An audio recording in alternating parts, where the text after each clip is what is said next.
नमस्कार, आप सुन रहे हैं रेडियो हिंदुस्तान और मैं हूं आपके साथ RJ Anju. Good night stories में आज मैं आपके लिए लेकर आई हूं एक और कहानी जिसका शीर्षक है एक और फालतू औरत, जिसे लिखा है अजित कौर जी ने। वह अप्रैल के शुरुआती दिनों की एक उदास शाम थी। थका देने वाली गर्मी और उमस से भरी हुई हम सड़कों पर भटक रहे थे। कुछ देर हम जनपद होटल के कॉफ़ी लॉन्ज में बैठे रहे। धीरे धीरे, बहुत ही धीरे, कॉफ़ी के 3-3 प्याले ख़त्म किए थे। न जाने कितना ज़माना उन 3 प्यालों के घूंटों के बीच फिसलता रेंगता हुआ गुज़र गया। शेष बची थी एक कड़वाहट और खालीपन। दूसरा कप ओमा यानी ओम प्रकाश ने केतली में से उड़ेला था। कॉफ़ी का थोड़ा सा खाली प्याला भरकर जब उसमें दूध डालने लगा तो मैंने कहा, नहीं, दूध नहीं, चीनी, चीनी भी नहीं, काली कॉफ़ी। हूँ, रूसियों की तरह। और ओमा मुस्कुरा दिया। मुझसे प्रत्युत्तर में मुस्कुराया नहीं गया। अजीब हालत थी मन की। ओमा की जिंदगी में अपने फालतू होने का एहसास जिस वक्त बहुत टीसता था, तो मेरा मन करता था मैं कोई ऐसी नश्तर जैसी तेज तेज बात कहूँ कि उसका साबुत असामान्य खोल कट जाए।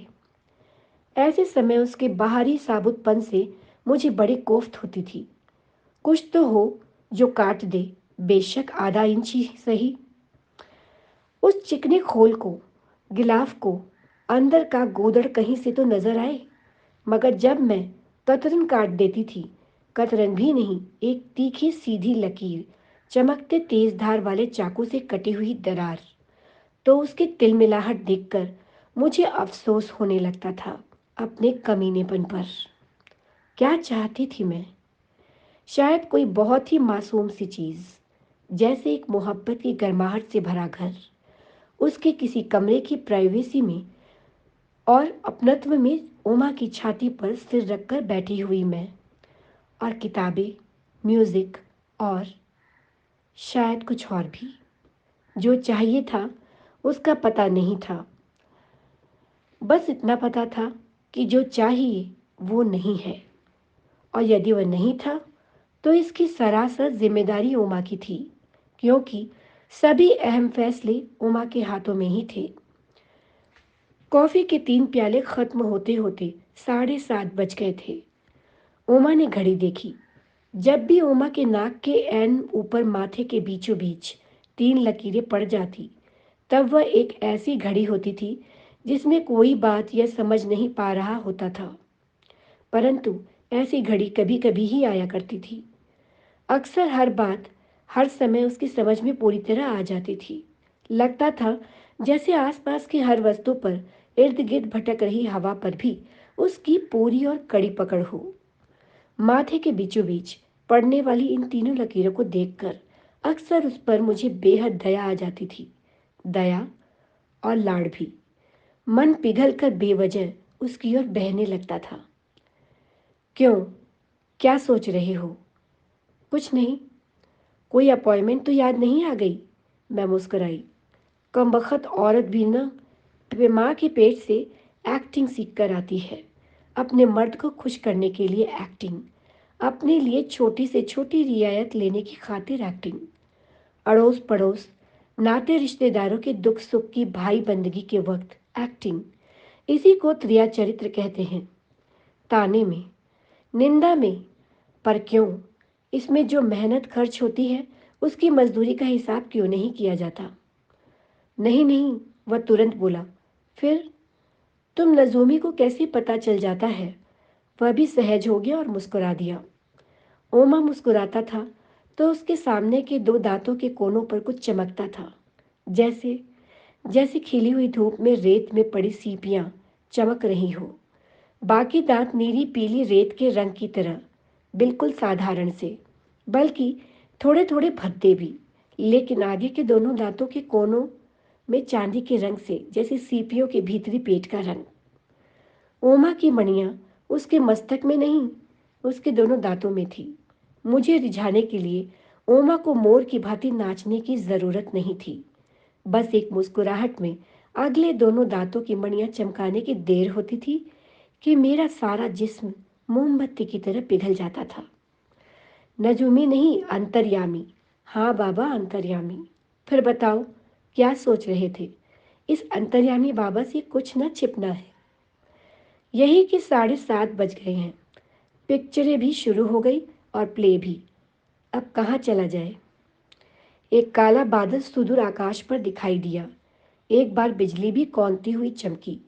गुस्से की, इल्जाम की, बेसहारेपन की। इस मर्द ने मेरे साथ मिलकर एक घर बनाने की बजाय मुझे जिप्सी बना दिया था। खाना बदोश। लेकिन फिर अंदर बैठी एक शाश्वत औरत ने, जो शाश्वत एक्ट्रेस भी होती है, मानो चेतावनी दी। देखना, होशियार। एक मुस्कुराहट को मैंने लिपस्टिक की तरह आहिस्ता से होठों पर मला। जगह तो है एक शहंशाह आलम, जान की खैर पाऊँ तो अर्ज करूँ। बोलो जी। वह हंसने लगा। जहन्नुम में जाया जाए तो कैसा रहे? ठीक है, चलते हैं। करीब से गुजर रहे वेटर से उसने बिल मंगवाया, पैसे दिए जैसा कि उसकी आदत है। बिल वापस लिया और हम उठकर बाहर आ गए। साथ ही एक सवाल भी हमारे साथ उठकर बाहर आ गया कि शेष बची शाम कहाँ गुजारी जाए। टैक्सी के पास रुककर उसने पूछा, राणो के घर चले? तुमने तो बताया था कि एमपी वाली कोठरी वो छोड़ रहे हैं। हाँ, कालू विलायत प्रस्थान करने से पहले उसे नए मकान में शिफ्ट कर गया था। मेरे पास पता है। कालू यानी ओमा का दोस्त। वैसे नाम तो कुछ और था उसका, जैसा कि दादियाँ नानियाँ अपनी आत्मा के कल्याण के लिए प्राय रख दिया करती थी। सभी दोस्त उसको कालू ही कहकर बुलाते थे। ठीक है, चलो, मैंने कहा। जानती थी कि शाम की किस्मत में कत्ल होना ही लिखा है। फिर बहस से भी क्या फ़ायदा। एक बड़े से बंगले के आगे टैक्सी रुक गई। कोई सरकारी बंगला ही था। गेट के अंदर घुसकर हम बंगले की बगल से होते हुए पिछवाड़े पहुंच गए। एक बेहद वीरान सा लॉन था, जिसकी घास समय से पहले ही बूढ़ी हो गई थी। लॉन की दूसरी तरफ एक बहुत बड़ा पेड़ था, जिसकी टहनियों में घना अंधेरा छुप कर बैठा प्रतीत होता था। बड़ा सा मनहूस लग रहा था वह पेड़ और उजाड़ सा लॉन। पिछवाड़े के एक दरवाजे पर दस्तक दी। दरवाज़ा राणो ने खोला। आइए। आज कैसे रास्ता भूल गए इधर? नहीं, रास्ता तो नहीं भूले, खास तौर पर आए हैं तुम्हारा हालचाल जानने। एक छोटी सी सीढ़ी चढ़कर कमरे के अंदर जाते हुए उमा ने कहा, पीछे पीछे मैं भी। रानों के बालों में भी बाहर लॉन में खड़े पेड़ की टहनियों जैसा अंधेरा छिपा हुआ था। बेहद उदास और बदहवास सी लग रही थी वह। यह कमरा शायद उस बड़े बंगले की कोठरी रहा होगा, जहाँ पहले लकड़ी कोयला रखा जाता होगा, या फिर खानसामे अर्थात चौका बर्तन करने वाले मुंडू की खोली। बहुत छोटा सा कमरा। एक कोने में चारपाई थी, जिसने आधा कमरा घेरा हुआ था। दूसरे कोने में बिजली का छोटा सा चूल्हा रखा था। पास में ही लावारिस से लुढ़के 2-3 कप प्लेटें। अजीब बदहवासी में करीब ही 5-7 जैम की खाली शीशियां और कॉफ़ी के खाली डिब्बे पड़े हुए थे। शायद उनमें नमक मिर्च मसाले भरे हुए थे। मैले ढक्कन, जिनके रंगों से ही मालूम हो रहा था कि इन डिब्बों में क्या है। चूल्हा भी जब जल ना रहा हो, बुझा हुआ ठंडा चूल्हा, तो क्या बहुत अफशुद्धता नहीं लगता? फटे हाल, उदास। कमरे में अगर कोई पुराने जमाने की चीज थी, तो वह थी वही रेशमी रजाई, जिसका रंग अब अतिशजदा नहीं रहा था। परंतु बुझते हुए चूल्हे के अंगारों की तरह अभी भी उस रजाई में पुरानी गर्माहट और पुरानी शोखी थोड़ी बहुत बची हुई थी। दूसरी चीज थी ट्रांजिस्टर। वही ट्रांजिस्टर जिसे कालू ने राणो को पहले तोहफे के रूप में दिया था, जब वह उसे उसके मित्रों के अनुसार चंडीगढ़ से उड़ा लाया था। साधारण से घर में पत्नी और चंडीगढ़ सेक्रेटेरिएट में टाइपराइटर कूटने वाली कालू की पत्नी राणो की दौलत की चकाचौंध और मोहब्बत के रटे हुए फॉर्मूले से दिग्भ्रमित हो गई। होश लौटा तो वो लकड़ी कोयले वाली एक कोठरी में थी, अकेली। कालू अपनी बीवी को विलायत की सैर कराने ले गया था, रिश्वत के तौर पर। एक औरत जिसका नाम बीवी होता है, जब उसका मर्द उससे कुछ चुराता है तो उसे रिश्वत देता है। जितनी बड़ी चोरी उतनी बड़ी रिश्वत। लेकिन दूसरी औरत जो फालतू होगी, रखैल, उसे सिर्फ रोटी और कपड़े गहने देकर बहलाया जा सकता है। अगर फालतू औरत उस मर्द की मोहब्बत में गिरफ्तार हो जाए तो उसे खुदा भी नहीं बचा सकता। हमारे अंदर आ जाने से या तो कमरा सिकुड़ गया था या फिर उसके अंदर की हवा 3 व्यक्तियों के लिए पर्याप्त नहीं थी। कुछ था जो घुटन पैदा कर रहा था, कुछ था जो सांस को भारी कर रहा था, भारी और खुरदरा। सुनाओ फिर, क्या हालचाल है? ओमा चारपाई की बीचों बीच फैलकर बैठ गया, बाहों से पीछे की तरफ सहारा लेकर। एक पाए पर मैं भी अपने आप को टिका लिया, पायताने की तरफ। राणो चूल्हे के पास रखी पीढ़ी पर बैठ गई। देख ही रहे हो, उसने अजीब उदासी भरा जवाब दिया। कोई चिट्ठी पत्री आई? आई थी। कोई 10 दिन हुए। पिछले 10 दिनों का खालीपन, खत का इंतजार और मायूसी, ये सब राणो की आवाज़ का हिस्सा थे।